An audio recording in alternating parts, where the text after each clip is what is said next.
बड़े से बड़े पापियों को भी पवित्र कर देती है। भगवान की कथा एक उदाहरण दिया, धुंधकारी का उदाहरण।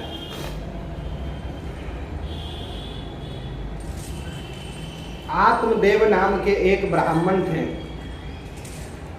बड़े विद्वान थे, बड़े तपस्वी थे, लेकिन उनको कोई संतान नहीं थी। आत्मदेव ब्राह्मण को संसार के प्रति आसक्ति और मोह होने के कारण संतान के लिए दुखी होते हैं। जब दूसरों को देखते थे कि अपने बच्चों को लेकर के दुलार कर रहे हैं, अब मेरा बेटा, मेरा बउआ, मेरा भैया, उनके मन में व्यथा होती थी, हमारे भी बेटा होता तो हम भी ऐसे ही करते। यह संसार के माया देख करके आंखों के माध्यम से भीतर जाती है और संसार के विषय, संसार की कामनाएं हमारे मन में कम उत्पन्न होती है जब हम देखते हैं। यह आंखों में ऐसा कैमरा लग रहा है महाराज की फोटो खींच करके तुरंत यहाँ हृदय को, मन को भेज देता है और वो कहता है कि तुम भी इसकी व्यवस्था करो, फिर मन उसकी व्यवस्था में लगता है। यही संसार हमारे हृदय में प्रवेश करता है आंखों के माध्यम से। आत्मदेव ब्राह्मण बहुत मेरा भी बेटा होता, हम भी सुख का अनुभव करते। बहुत भगवत पूजा अनुष्ठान किया, लेकिन कोई अंतर नहीं। प्रारब्ध बहुत बड़ा होता है, प्रारब्ध में जो लिखा है उतना ही होता है, उससे ज़्यादा नहीं। संतों ने कहा है, विधिना ने जो लिखतई छठी रात के अंक, राय घटे न तिल बढ़े प्रभु रहुरे जीवन संग। विधाता ने छठी की रात को जो भाग्य लिख दिया है उससे एक राई कम नहीं होगा, एक और एक तिल बढ़ेगा नहीं, पक्की बात है। जब बच्चा पैदा होता है तो छठवें दिन छठियार होता है, छठी होती है। छठी का मतलब क्या है? बोले उस दिन षष्ठी देवी की पूजा होती है और षष्ठी देवी उस बालक को भाग्य को लिखने आते हैं। उस दिन की पूजा का महत्व है कि आज षष्ठी देवी का पूजा करो, उससे बढ़िया भाग्य लिख देना।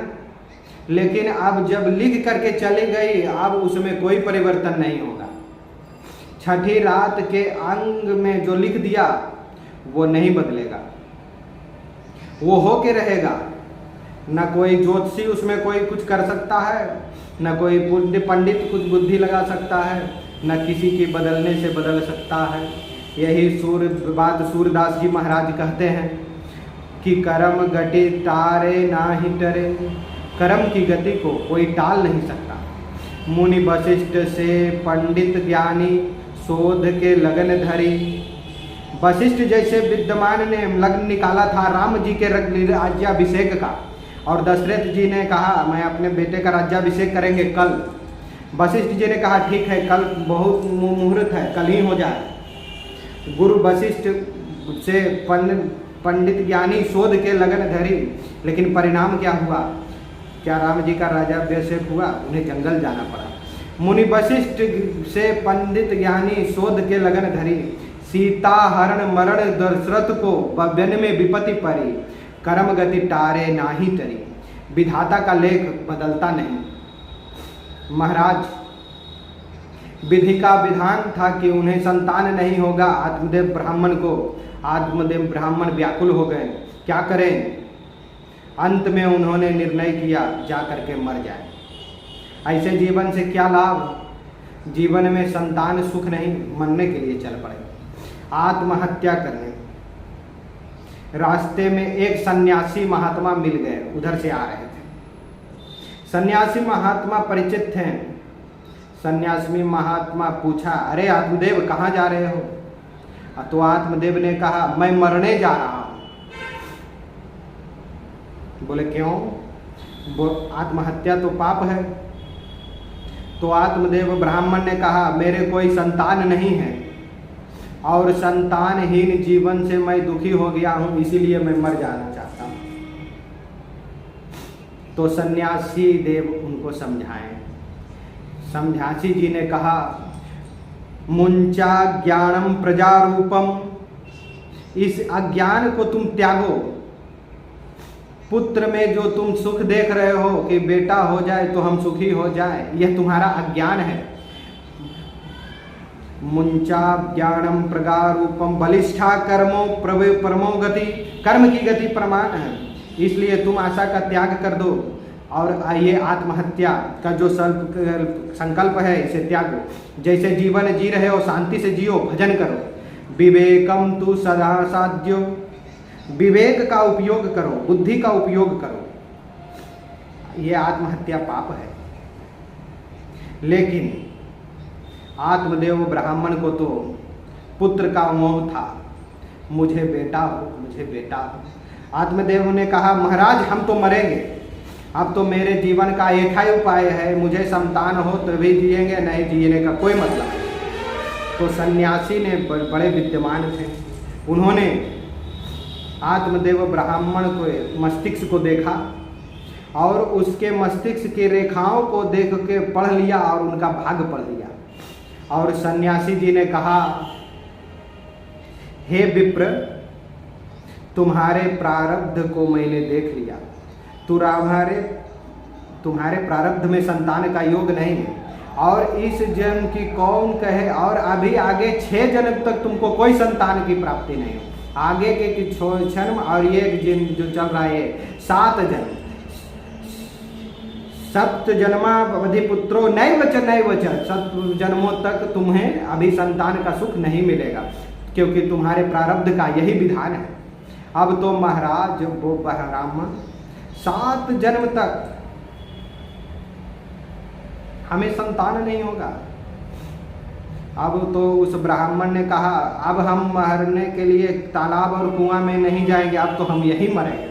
और वही ब्राह्मण सन्यासी जी के सामने अपना सिर पटकने लगा, मैं अभी यहीं आपके सामने अपने प्राण का त्याग कर दे, मेरा जीवन में इतना नहीं 7 जन्म तक। सन्यासी जी परेशान हो गए, क्या करें, ये ब्राह्मण तो मर जाएगा सिर पीट पीट के, और इसके भाग्य में संतान है ही नहीं, होगी नहीं। अब इसको कौन समझावे। तो किसी प्रकार सन्यासी जी ने उपाय निकाला। सन्यासी जी ने अपने झोली से एक फल लिया और वो फल लेकर के आत्मदेव ब्राह्मण को दिया और बोले ले जाओ, ये फल अपने पत्नी को खिला देना, भगवान की कृपा होगी तो संतान होगी। महाराज ब्राह्मण देवता जो थे उनको वो संतान नहीं थी। महात्मा ने समझाया आपको पुत्र नहीं होगा, लेकिन ब्राह्मण को समझ में नहीं आया। अंत में सन्यासी जी ने एक फल निकाला और कहा इस अपनी पत्नी को खिला देना, भगवान कृपा करेंगे। ब्राह्मण देवता वो फल लेकर के आए और फल दिया और कहा कि इस फल को खा लो, संत ने दिया, संतान की प्राप्ति होगी। लेकिन उनकी पत्नी बड़ी विचित्र थी महाराज। धुंधली ने उस फल को लिया और कहा ठीक है मैं बाद में खा लूंगी, और फल कर को लेकर के गई। उसकी बहन भी वहीं पर थी। अपने बहन से उसने कहा कि देखो मेरे पति ये फल ला करके दिए हैं, इस फल कर को मैं क्या करूं, खाऊं कि ना खाऊं। तो बहन ने कहा खा लो, संत का प्रसाद है, तुम्हें संतान की प्राप्ति होगी। उस स्त्री ने आत्मदेव के ब्राह्मण को, धुंधली ने उस फल को हाथ में लेके अपने बहन से कहा ये देखो ये फल मैं नहीं खाऊंगी। बोले क्यों? फल भक्षेन गर्भस्यात्, इस फल को मैं खाऊंगी तो गर्भ हो जाएगा, इसीलिए तो महात्मा जी लेकर के आए हैं। गर्भ होगा तभी ना संतान पैदा होगा, संतान तभी होगी जब गर्भ होगा, तुम्हें तो खाना ही चाहिए। तो उस धुंधली ने, उसका नाम धुंधली था, उसने कहा फल भक्षेन गर्भस्यात् गर्भेण उदर विद्युता, अगर ये फल मैं खाऊंगी और इस फल को खाने से मेरा गर्भ बढ़ जाएगा, और गर्भ अगर बढ़ गया तो स्वल्प भक्षम ततो शक्ति, मेरा भोजन कम हो जाएगा। तो क्योंकि पेट में बच्चा आ जाएगा तो मैं खाना कैसे खाऊंगी। कुतर्क है ये, अपनी बुद्धि लगाई। कुछ लोग अपने बुद्धि से ही स्वयं परेशानी को जीवन में मोल ले लेते हैं। अगर उसने कहा अगर मैं फल खाऊंगी तो गर्भ होगा, गर्भ से हमारा पेट बड़ा हो जाएगा, और अगर मैं कुछ खाना चाहूँगी तो कुछ खा नहीं पाऊंगी क्योंकि गर्भ में तो बच्चा आ जाएगा, और जब मेरा जो भोजन कम हो जाएगा तो शक्ति कम हो जाएगी, और शक्ति कम हो जाएगी तो गृह कार्य में कथम करोगे, घर गृहस्थी कैसे चलेगी, घर का काम इतना मेरे सिर पर है। और मानो किसी प्रकार से मैं ये सब कर लूँ, लेकिन किसी गांव में यदि आग लग गई, अब देखिए कल्पना, तो सोचने की दृष्टि क्या है। वो धुंधली कहती है अगर मैं फल को खा लूँगी और मुझे गर्भ हो गया और कहीं संजोग से गांव में आग लग गई तो दैवात घाटी ब्रजेत ग्राबे पलाए गर्भिणी कथम, लोग तो अपने भाग के अपने जान बचा लेंगे, लेकिन मैं तो भाग भी नहीं पाऊंगी, मैं तो गर्भवती होंगी, मुझे तो जलने के लिए मजबूर होना पड़ेगा। उसकी बहन ने कहा अरे इतनी दूर तक मत सोच, ऐसा कुछ नहीं होगा। तो तब दूसरा कारण बताया। धुंधली ने कहा चलो ये सब नहीं होगा, जब बच्चे के जन्म का समय आएगा तब, जैसे सबको बच्चा होता है उसे तुमको भी होगा। तो धुंधली ने कहा रियक्षेत आगतो तदा में वर्णुम भवेत। धुंधली ने कहा कहीं बच्चा पेट में उल्टा हो गया, क्रियक्षेत आग तिर्यक हो गया, तिरछा हो गया गर्भ, तो तयामी वर्णम भवेत, तब तो मेरा मरणम हो जाएगा, मैं मर जाऊंगी। और अगर मैं नहीं मरी तो बच्चे को जन्म देने में तो मैं मर ही जाऊँ। बोले क्यों?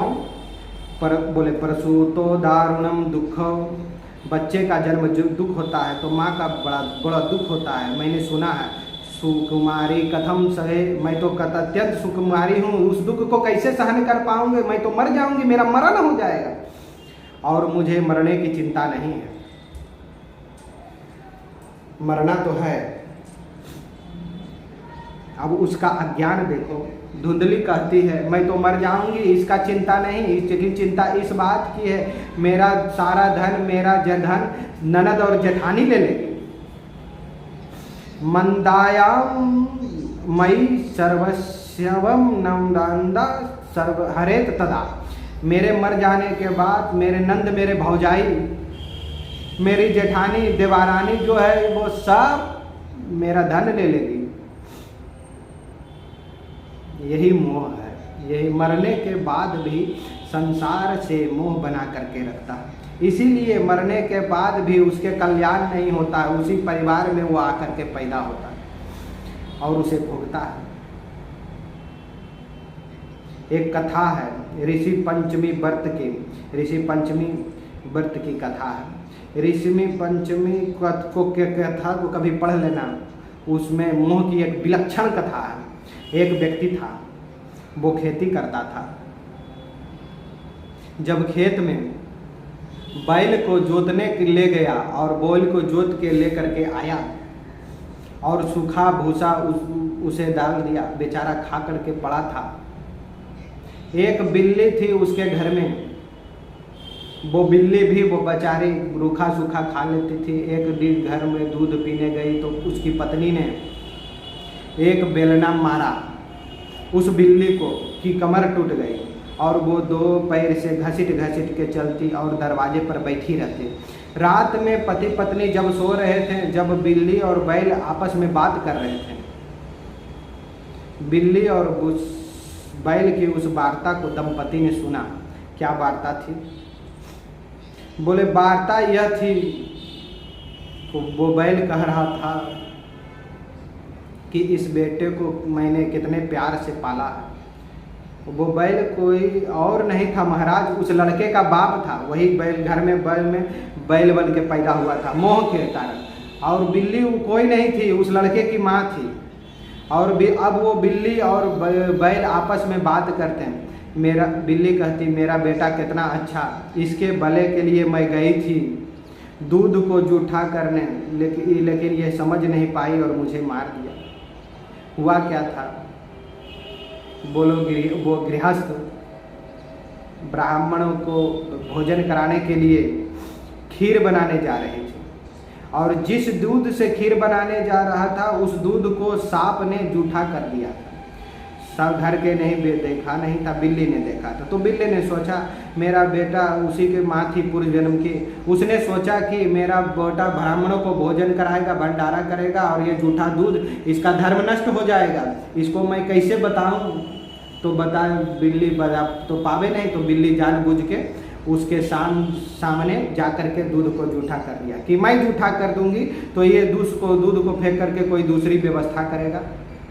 लेकिन महाराज, उसकी पत्नी ने देखा तो उसकी पत्नी ने एक डंडा मारा और बिल्ली की कमरें टूट गई। बेचारी गई थी भला करने।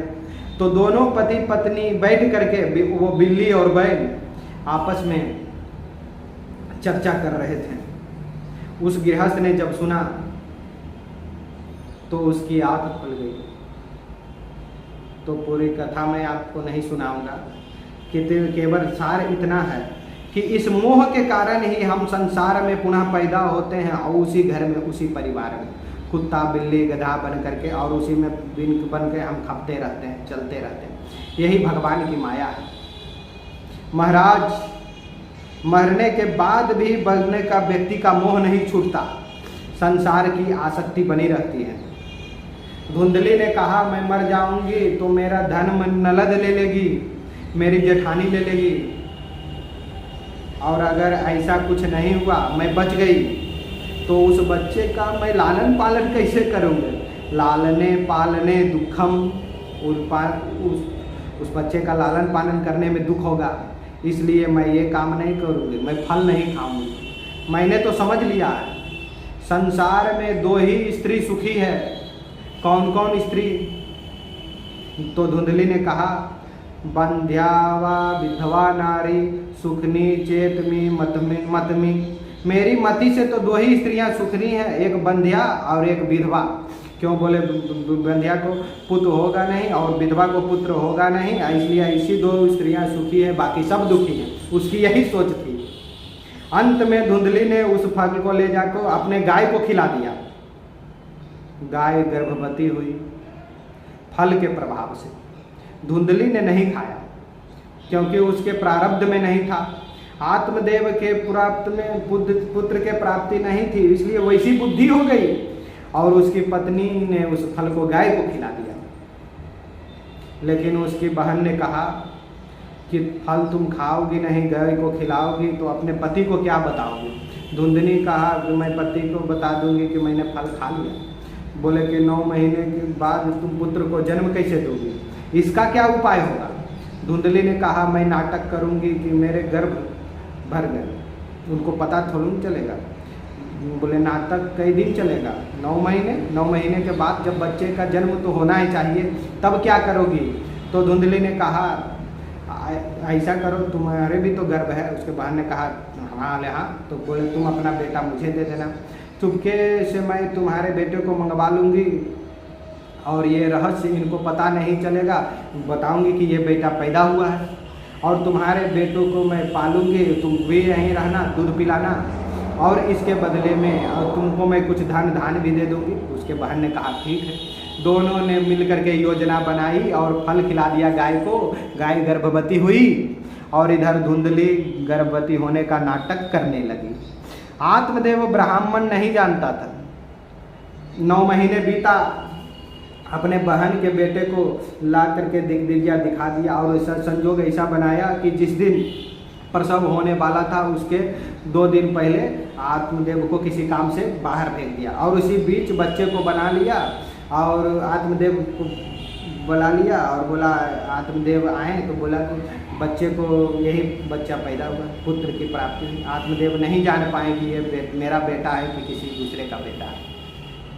इसीलिए शास्त्रकारों ने कहा त्रिया चरित्रम बहुजस्य भाग्यम दैवो न जानती कुतो मनुष्यति। मनुष्य क्या है?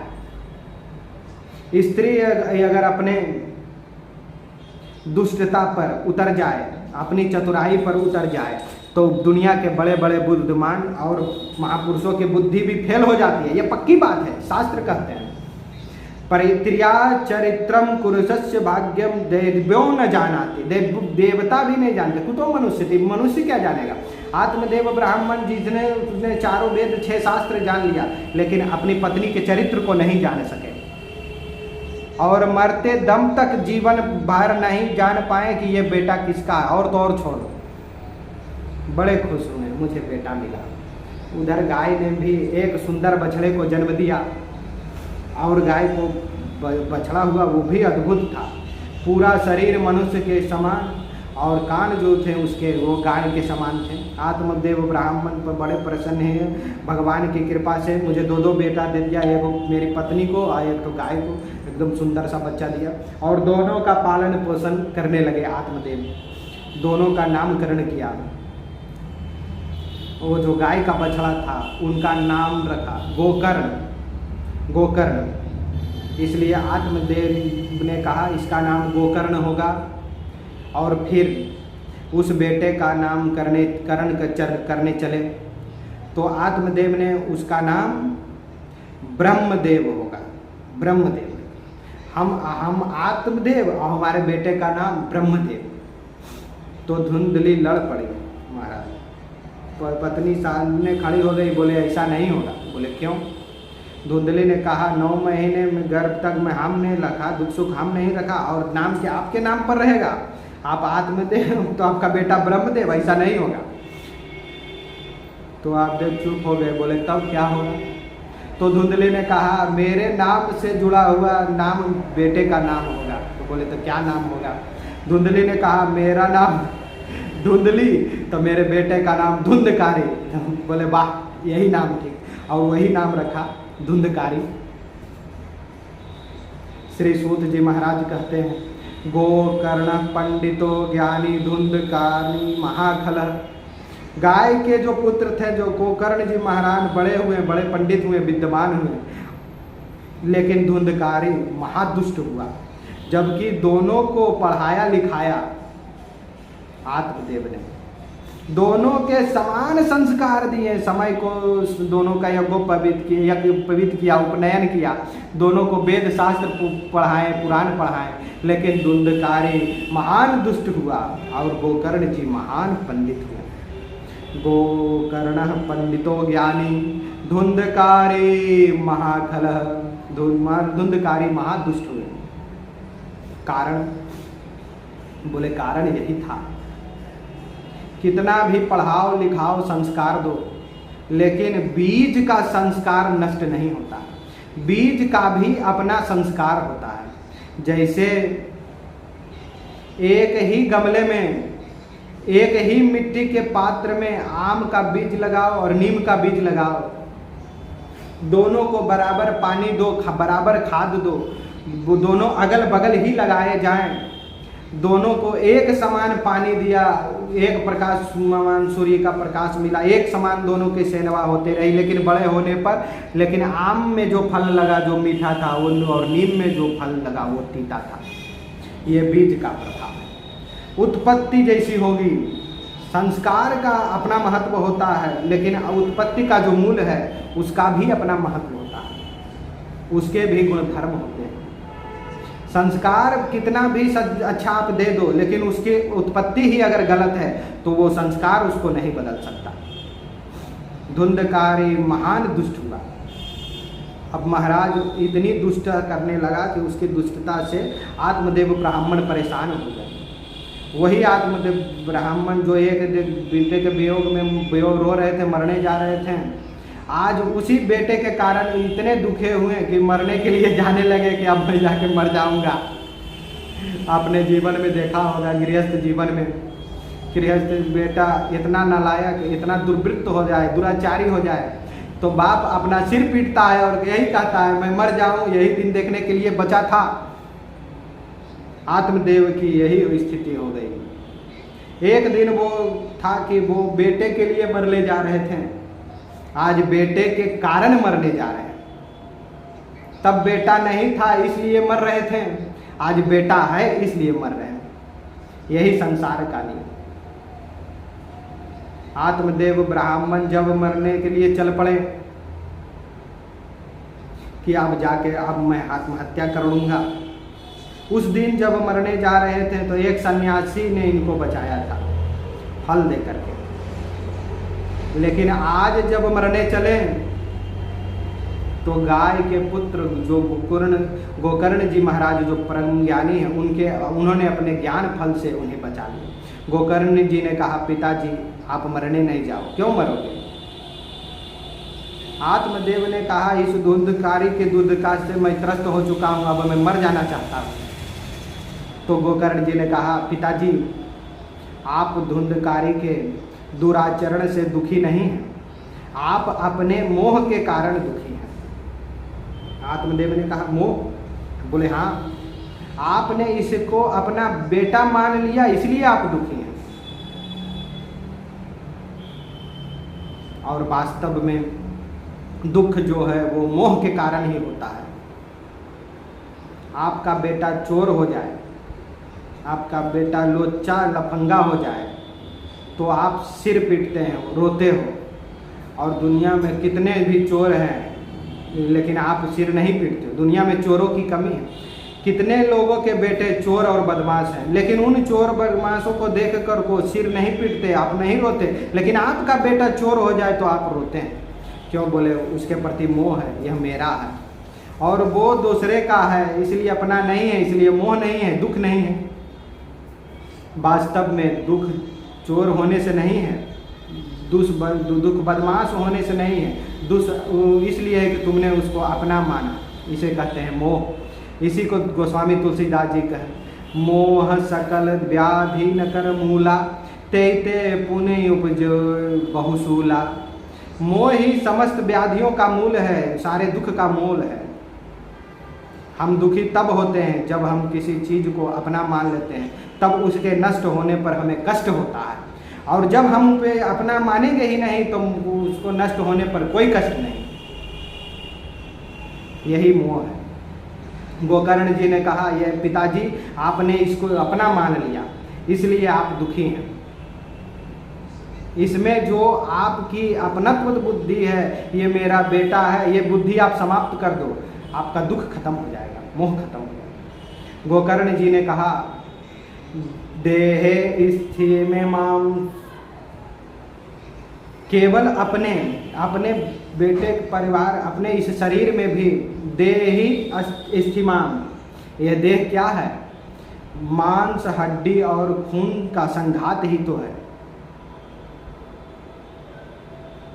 हड्डी की राड पड़ी हुई है और मांस और खून का गारा और सीमेंट बना हुआ है। जैसे घर बनाते हैं तो बीच में पिलर बनाते हैं तो क्या करते हैं? पिलर को मजबूती देने के लिए मोटी मोटी सरिया डालते हैं। लेकिन इस केवल सरिया पर घर नहीं बनेगा, मोटी मोटी लोहे की सरिया पर डालने के बाद उसके चारों तरफ सीमेंट और कंक्रीट की ढलाई कर देते हैं। लेकिन केवल ढलाई करने से काम नहीं चलेगा, वो बेकार दिखेगा। ऊपर से बढ़िया से सुंदर प्लास्टर कर देते हैं और प्लास्टर करने के बाद रंग रोगन कर देते हैं, चमका देते हैं, फिर घर बन गया, उसमें रहते हैं। उसी प्रकार इस शरीर में हड्डी ही मानो वो मोटी मोटी सरिया है और मांस और खून गारा लगा करके उस पिलर को बनाया गया। ऊपर से सुंदर गोरे और समेत रंग के चमड़े से प्लास्टर कर दिया गया और ऐसे घर के अंदर आत्मा बैठ गई, आत्मा को आनंद आने लगा। लेकिन यथार्थ में घर में हम रहते हैं, घर हमसे अलग है, यही ज्ञान है। घर हम नहीं, घर हमसे अलग है, यही ज्ञान। अब महाराज गोकर्ण जी कहते हैं, इस देह में, इस मांस के शरीर में जो अभिमति है, इस अभिमति को त्यागो। अभिमति माने ये मेरा है, ये मोह है। अभिमति त्यजत्वम, और केवल अपने ही शरीर में नहीं, जिस शरीर में संबंधित जितने शरीर हैं, पत्नी पुत्र परिवार पिता, सबको त्यागो। जाया सुतासी सदा ममताम विभूच, पत्नी पुत्र इत्यादि में जो ममता है उस ममता का भी त्याग करो। समझना, इसका मतलब ये नहीं है कि आप सभी को छोड़ दो। व्यक्ति को मत त्यागो, व्यक्ति के प्रति जो ममता है उस ममता को त्यागो। घर को मत त्यागो, घर के प्रति जो ममता है उसको त्यागो। पुत्र परिवार को मत त्यागो, पुत्र परिवार के प्रति जो ममता है उसको त्यागो, क्योंकि ममता ही दुख देता है। तो कहते हैं जाया सुदासी महंताम विमुंचतो पश्याम निशुंतुम क्षर भंगुर निष्ठम वैराग्य राज्य भक्ति निष्ठ क्षण भंग निष्ठम। यह संसार जो है क्षण भंगुर है, कब टूट जाए कब छूट जाए इसका कोई ठिकाना नहीं। इसलिए इसके प्रति जो आसक्ति है उसको त्याग करके आप वैराग्य संपन्न बनो। समझे आप? वैराग्य, धर्म का भजन करो, धर्म का लोक धर्म का त्याग करके, और काम तृष्णा को त्याग करके सत्पुरुषों का संग करो, सत्पुरुषों की सेवा करो। दूसरे के गुण के दोष का और गुण का चिंतन करना छोड़ दो। गुण क्यों बोले? गुण और दोष का चिंतन करने से ही ममता और द्वेष उत्पन्न होता है। जिसके गुण का चिंतन करोगे उनसे राग होगा, और जिससे दोष का चिंतन करोगे उससे द्वेष होगा, और राग द्वेष यही दुख का मूल बन जाता है। बड़ा सुंदर दिया महाराज गोकर्ण जी ने, और वह उपदेश सुन करके आत्मदेव ब्राह्मण को ज्ञान उत्पन्न हो गया, बेटा तुम ठीक कहते हो। और उन्हें और कहा हम नहीं मरेंगे, हम अपना जीवन जिएंगे, मरने दो, चोर बन जाए डाकू बन जाए, जो करेगा सो भरेगा। मन से त्याग दिया अपने बेटे को और सुखी हो गए। वही आत्मदेव जो अपने मरने जा रहे थे, वही आत्मदेव ने कहा जो कहा होगा होगा, उसके कर्म उसके साथ, मेरे कर्म मेरे साथ, मैं भगवान का भजन करूँगा। भगवान के भजन में लग गए। आत्मदेव ब्राह्मण ने तो अपना उद्धार कर लिया, उनका कल्याण किया, लेकिन वो धुंधकारी गोकर्ण जी महाराज तो तीर्थ यात्रा करने चल गए। धुंधकारी घर में अकेले रहता था। जब पिताजी भी चले गए, भाई भी बाहर चला गया, धुंधकारी को परम स्वतंत्रता मिल गई। धुंधकारी ने अपने सारे कर्म का विस्तार किया, वेश्याओं को ला करके घर में रख लिया, घर की सारी संपत्ति उन्हीं के लिए लुटा दिया। जब धन नहीं बचा तो अपने माँ से कहा धन निकालो। वही धुंधली जिसने अपने पति को धोखा दिया, धुंधली ने कहा सब तो मैंने तुमको दे दिया, अब क्या बचा है। तब धुंधकारी ने अपनी माँ को, धुंधली को खूब मारा, मार मार के उसके शरीर को व्रण से युक्त कर दिया, और वो रोती रही, अपने कर्म का फल प्राप्त करती रही। अंत में धुंधली ने कहा कि अब मैं मर जाऊंगी, और जा करके कुएं में कूद करके आत्महत्या कर ली। उसके कर्म का फल उसे मिला। धुंधली ने तो आत्महत्या कर ली कुएं में कूद करके, और आत्मदेव ब्राह्मण निश्चिंत होकर के भजन करते हुए जीवन व्यतीत करने के लिए चले गए। उनको कोई दुख नहीं हुआ, क्योंकि वो मोह से मुक्त हो गए। जब माँ भी मर गई कुआं में कूदकर, आत्मदेव ब्राह्मण चले गए, गोकर्ण भी चले गए, महाराज भी तीर्थ यात्रा करने के लिए चले गए। धुंधकारी ने सब वेश्याओं को ला करके घर में रख लिया। अब उनके लिए चोरी करे, गलत काम करता, भाई उनका भरण पोषण करना। एक दिन बहुत बड़ी चोरी की उसने, और ढेर सारा धन लेकर के आया। तो उस वेश्याओं ने देखा कि आज तो बड़ा माल लेकर के आया है, माल तो बहुत है, लेकिन इतनी बड़ी चोरी इसने की है, राजा के सिपाही इसको ढूंढेंगे और ज़रूर इसे पकड़ेंगे, और ये पकड़ा गया तो इसके साथ हम लोग भी पकड़े जाएंगे। इससे अच्छा है कि इसका साथ हमें छोड़ देना चाहिए। उन गणिकाओं ने अपने उसमें विचार किया, आप भी इसको बता करके इसका साथ छोड़ेंगे तो हमको जाने नहीं देगा, हमको भी मार डालेगा, क्या करें। पांचों गणिकाओं ने मिल करके विचार किया कि हम लोग मिल करके इसको ही मार डालते हैं। और रात्रि में धुंधकारी सो रहा था, वही गणिकाएँ जिनके लिए उसने चोरी की, पाप किया, कुकर्म किया, उन्हीं पांचों वेश्याओं ने उन्हीं धुंधकारी सोते हुए धुंधकारी को लपेट लपेट करके खाट में बांधा और बांधने के बाद मारना शुरू किया, लेकिन मारते मारते थक गई, वो मरा नहीं। अंत में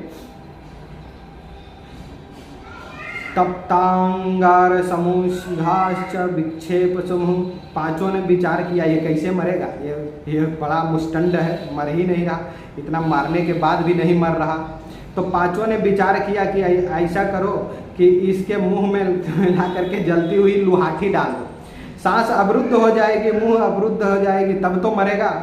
हाथ पैर बंधे थे, जलती हुई लगलकली हुई आई, अब उसके मुंह में ठूस दिया।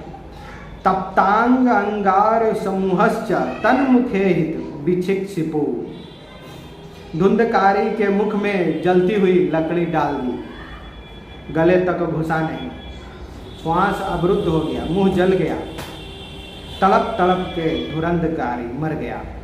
फिर उसी आंगन में खोद करके उसे गाड़ दिया और ऊपर से जमीन बराबर करके गोपर से लिख करके घर में तारा लेकर के सारा माल लेकर के गणिकाएँ चली गई। पड़ोस के लोगों ने कहाँ पूछा, कहाँ जा रही हो? बोले मैं जा रहे हूँ अपने घर, कुछ दिन बाद आऊँगे, हमारे पति बाहर गए हुए हैं। लोगों को ऐसा बताया, किसी को यह रहस्य पता नहीं चला। इस दर्दनाक मृत्यु के कारण, अकाल मृत्यु के कारण धुंधकारण मरने के बाद प्रेत हो गया। गोकर्ण जी महाराज तीर्थ यात्रा में गए थे। तीर्थ यात्रा के प्रसंग में गोकर्ण जी ने गया में जाकर के श्राद्ध किया, पिंडदान किया पितरों के उद्धार के लिए। कुछ दिन बाद लौट करके आए, जब तीर्थ यात्रा करके आए अपने घर, तो घर का ताला तोड़ा, सफाई की, खाट बिछाई। रात में जब सोए तो धुंधकारी प्रेत प्रकट हो गया। महाराज सकृन्न में सकृन्न हस्ती, कभी वो भेड़ के रूप में दिखाई पड़े, कभी हाथी के रूप में दिखाई पड़े। सकृच महिषो भवत, कभी भैंसे के रूप में दिखाई पड़े।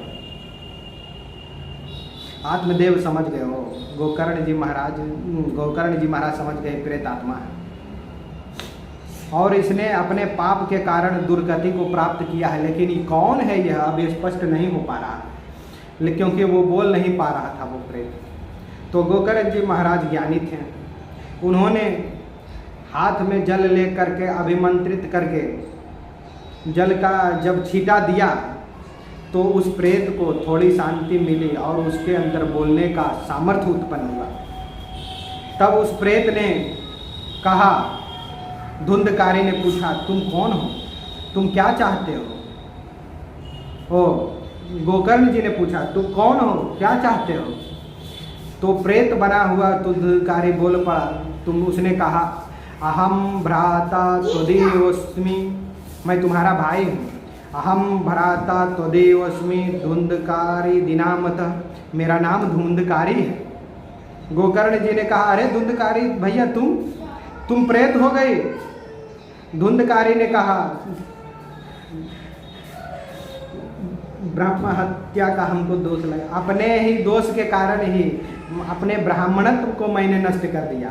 ब्राह्मण के कुल में न करके मैंने ब्राह्मणोचित आचरण नहीं किया। मेरे पूर्वजन्म के ऐसे कुसंस्कार थे, मैं जिसके कारण मैं अपने धर्म का निर्वाह नहीं कर सका और मैं प्रेत बन गया, मेरा उद्धार करो। गोकर्ण जी ने कहा, धुंधकारी, मैंने तो गया में श्राद्ध किया, श्राद्ध में श्राद्ध करने पर पितरों को मोक्ष मिल जाता है और तुम मुक्त नहीं हुए। तो धुंधकारी ने कहा, गया श्राद्ध सते नामी मुक्ति नमस्ते। धुंधकारी ने 100 बार जंग गया में श्राद्ध करो फिर भी मेरी मुक्ति नहीं होगी। लोग कहते हैं गया में श्राद्ध कर लेने सब पितर मुक्त हो जाएंगे। बहुत से ऐसे पाप हैं जिन पापों के कारण गया श्राद्ध करने पर भी पितरों को मुक्ति नहीं होती। उसका प्रमाण है ये धुंधकारी, ये भागवत की कथा। तब गोकर्ण जी ने विचार किया कि गया श्राद्ध करने पर भी जिस प्राणी की मुक्ति ना हो, उसके पाप नष्ट ना हो, उसके लिए क्या करना चाहिए। रात बीती, जब सवेरा हुआ तो गोकर्ण जी महाराज ने स्नान करके संध्या बंधन किया, सूर्य भगवान को अर्घ दिया। अर्घ देने के बाद सूर्य भगवान से ही गोकर्ण जी ने पूछा, हे भुवन भास्कर, हे मरीच माली, हे प्रभाकर, आप कृपा करके बताओ, जिस प्राणी का उद्धार गया श्राद्ध करने पर भी ना हो, उस प्राणी के उद्धार के लिए क्या करना चाहिए, क्योंकि आप समस्त विद्याओं के अधिपति हैं, समस्त विद्याओं के अधीश्वर भगवान सूर्य हैं। इसीलिए गायत्री मंत्र में सूर्य भगवान की प्रार्थना की जाती है। तत्सवितुर्वरेण्यम, उस सविता देवता का हम